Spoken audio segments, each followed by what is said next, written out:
नमस्कार, कैसे हैं आप लोग। आज हम लोग बात करेंगे साइकोलॉजी में सब्जेक्ट में ग्रेजुएशन पार्ट 2 ऑनर्स पेपर, जिसमें पेपर 3 है। इसका सब्सिडरी और जनरल भी इसमें आ सकता है आपको। मैं प्रोफेसर डॉक्टर के Thakur, KBS science college Uchchaith Benipatti Madhubani से।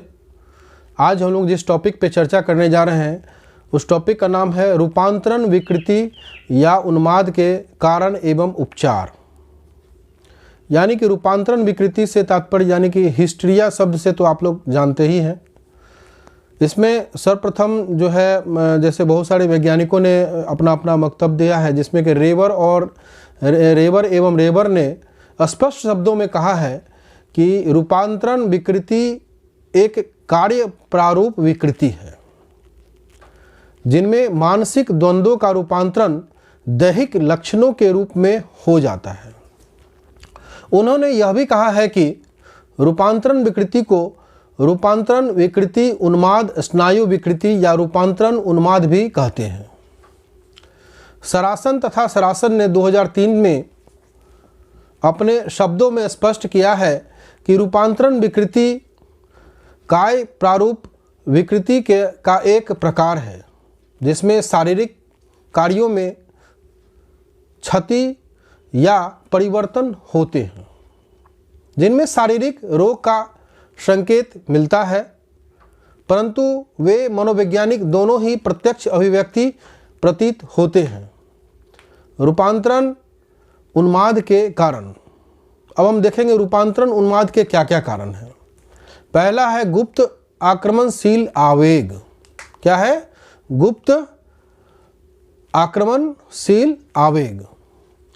रूपांतरण विकृति तथा उन्माद के विकास के निश्चित या वर्जित आक्रमणशील आवेग का भी हाथ होता है। उन्माद लकवा के विकास में अचेतन आक्रमणशील आवेग का हाथ होता है। जैसे एक अनुभवी तथा सफल सर्जन का दाहिना हाथ अचानक लकवा ग्रस्त हो गया, पूर्ण विराम, यानी कि कोई डॉक्टर है जो सर्जन है और उसका जो है अचानक दाहिना हाथ जो है सो लकवा ग्रस्त हो जाता है और मेडिकल जांच से उसके हाथ में कोई एक दोष नहीं पाया गया।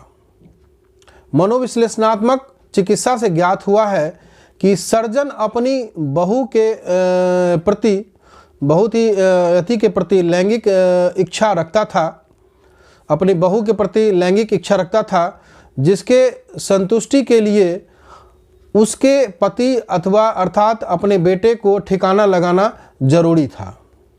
एक दिन उसने अपने बेटे को अपने ही हाथों हत्या निश्चित किया। उसका यही आक्रमणशील आवेग आत्मदंड के उद्देश्य से हाथ में लकवा के रूप में रूपांतरित हो गया और इसे अपने द्वंद्व से मुक्ति मिल गई। दूसरा पॉइंट है अचेतन लैंगिक इच्छाएं। यानी कि मनोविश्लेषणात्मक सिद्धांत के अनुसार रूपांतरण उन्माद या रूपांतरण विकृति के विकास में अचेतन इच्छाओं और विशेष रूप से दमित लैंगिक इच्छाओं का हाथ होता है। सिगमंड फ्राइड के मतानुसार इन्होंने अपने शब्दों में कहा है कि जिन्हें लैंगिक इच्छाओं की संतुष्टि चेतन स्तर पर नहीं होती, उनका दमन या दमन अचेतन में ही हो जाता है, लेकिन अचेतन स्तर पर भी वह सक्रिय रहती ही है, जिससे द्वंद्व अचेतन की उत्पत्ति होती है। उन्हीं द्वंद्वों का समाधान शारीरिक लक्षणों के रूप में होती है। तीसरा पॉइंट है भयानक तथा संकटमय परिस्थितियां। क्या है? भयानक तथा संकटमय परिस्थितियां। अध्ययनों तथा निरीक्षण से पता चलता है कि निरीक्षण से पता चलता है कि उन्माद तथा अथवा रूपांतरण विकृति के विकास में भयानक और संकटमय परिस्थिति का हाथ होता है। नील एवं डेविसन ने 1996 में इस संदर्भ में अपने शब्दों में कहा है कि युद्ध या लड़ाई में भयानक तथा संकट में परिस्थिति से बचाव के लिए सैनिक में उन्माद के लक्षण जैसे बहरापन, लकवा, प्रकंपन, अंधापन आदि विकसित हो जाता है। व्यक्तित्व जो है शील गुण, चौथा पॉइंट है व्यक्तित्व शील गुण, यानी कि अधो तथा दैनिक जीवन के लक्षणों से पता चलता है कि कुछ खास तरह के शील गुण वाले व्यक्ति में रूपांतरण उन्माद या रूपांतरण विकृति के लक्षणों के विकसित होने की संभावना अधिक होती है, जबकि कुछ अन्य तरह के शील गुण वाले व्यक्ति में इसकी संभावना कम होती है।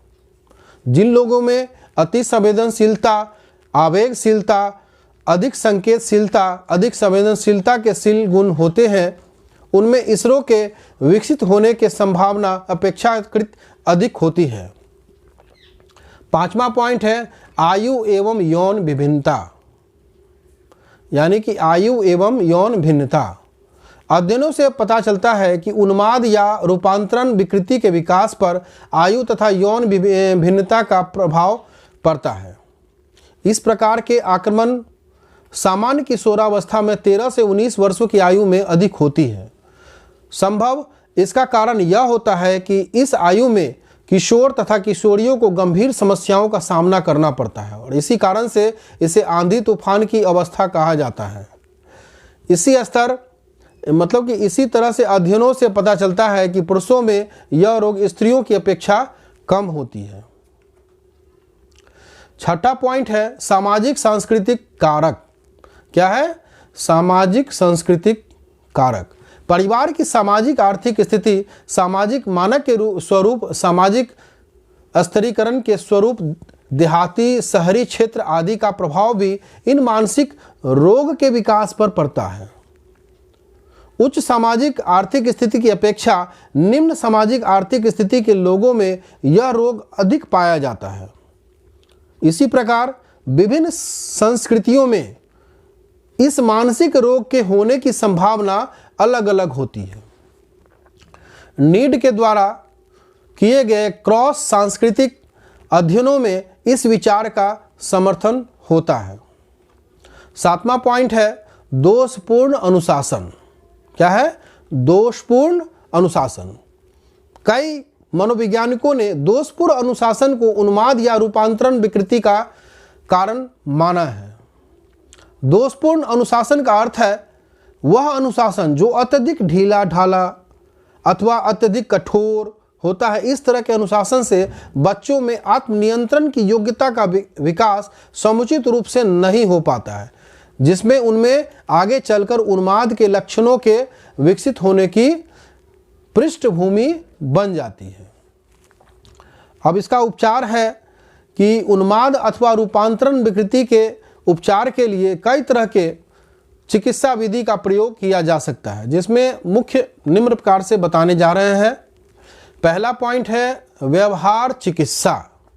पहला है व्यवहार चिकित्सा, यानी कि रूपांतरण विकृति के रोगी के उपचार में व्यवहार चिकित्सा एवं उपयोगी चिकित्सा है। विशेष रूप से टोकन इकोनॉमी तथा मॉडलिंग के उपयोग से रोगी के उपचार में काफी लाभ होता है। नेक्स्ट पॉइंट है मनोविश्लेषण चिकित्सा।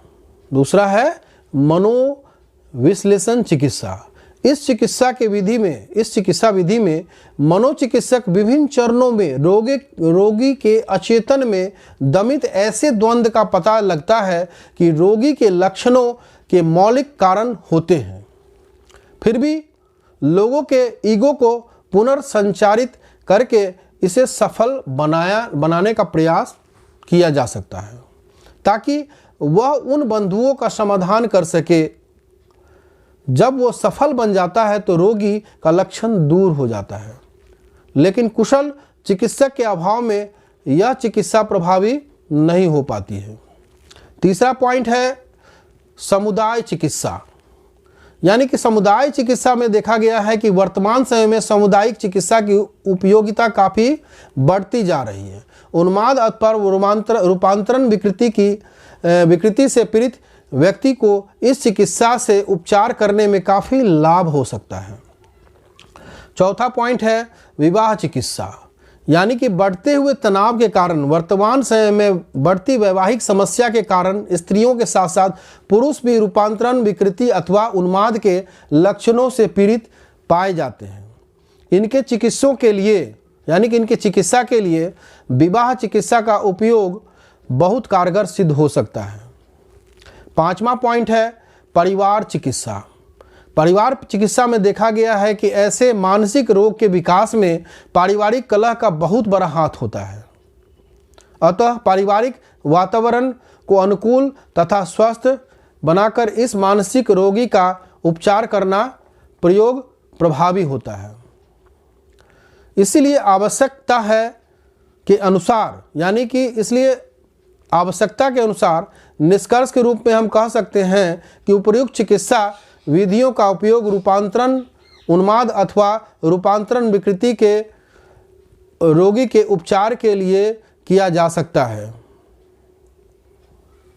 धन्यवाद। अगर किसी प्रकार का अगर आपको डाउट हो या किसी प्रकार का क्वेश्चन हो तो आप अपना कमेंट करें और इसे जितना अधिक हो सके लाइक और शेयर ज़रूर करें, क्योंकि हम बार बार कह रहे हैं कि लाइक और शेयर करने से हो सकता है कि आपके द्वारा किसी की ज्ञान बढ़े और इससे नॉलेज बढ़े और बहुत सारी जानकारी मिलने से इसको फ़ायदा हो और क्लास में भी, वर्ग में भी उचित मार्क्स मिलने में संभावना मिलेगी। धन्यवाद।